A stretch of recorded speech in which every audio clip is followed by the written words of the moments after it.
अगर आपको लगता है कि बच्चा थेरेपी में इम्प्रूवमेंट दिखाने लगता है, 2-4 चीजें डेवलप होती हैं या बेटर होती हैं और कुछ पुराने इश्यूज वापस आ जाते हैं। जैसे स्पीच इम्प्रूव हुई थी पर सेंसरी इश्यूज वापस आ गए, सिटिंग टॉलरेंस बेटर हुआ पर मेल्टडाउन्स बढ़ गए, बिहेवियर बेटर हुआ पर अचानक से इरिटेबिलिटी बढ़ गई।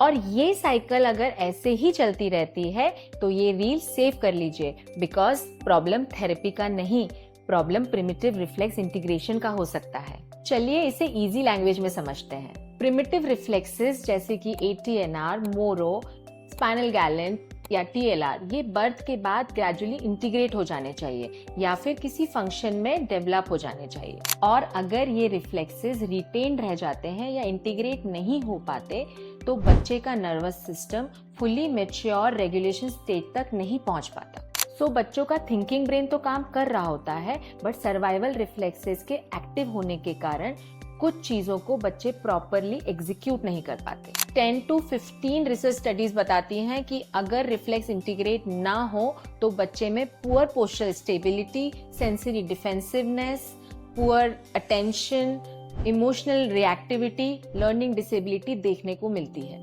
सो अगर आप मेहनत कर रहे हैं, थेरेपीज भी चल रही हैं और फिर भी ये साइकिल रिपीट हो रही है तो जरूरी है प्रिमिटिव रिफ्लेक्सेस को इंटीग्रेट करना। और सबसे इंपॉर्टेंट बात, सेंसरी इंटीग्रेशन थेरेपी भी तब ज्यादा इफेक्टिव होती है जब प्रिमिटिव रिफ्लेक्सेस पे साथ में काम होता है। अगर मोरो रिफ्लेक्स रिटेन्ड है तो बच्चा ऑडिटरी अवॉइडर हो सकता है, और अगर STNR रिटेन्ड है तो बच्चा प्रोप्रियोसेप्टिव सीकर हो सकता है, मतलब कि पोस्चरल इंस्टेबिलिटी हो सकती है। सो अगर प्रिमिटिव रिफ्लेक्सेस जैसी फाउंडेशन स्टेबल ना हो तो थेरेपी में जो स्किल्स बिल्डअप होती हैं वो लॉन्ग टर्म तक स्टेबल नहीं रह पाती। और प्रिमिटिव रिफ्लेक्स इंटीग्रेशन का मतलब होता है मल्टीपल रिपीटेशंस।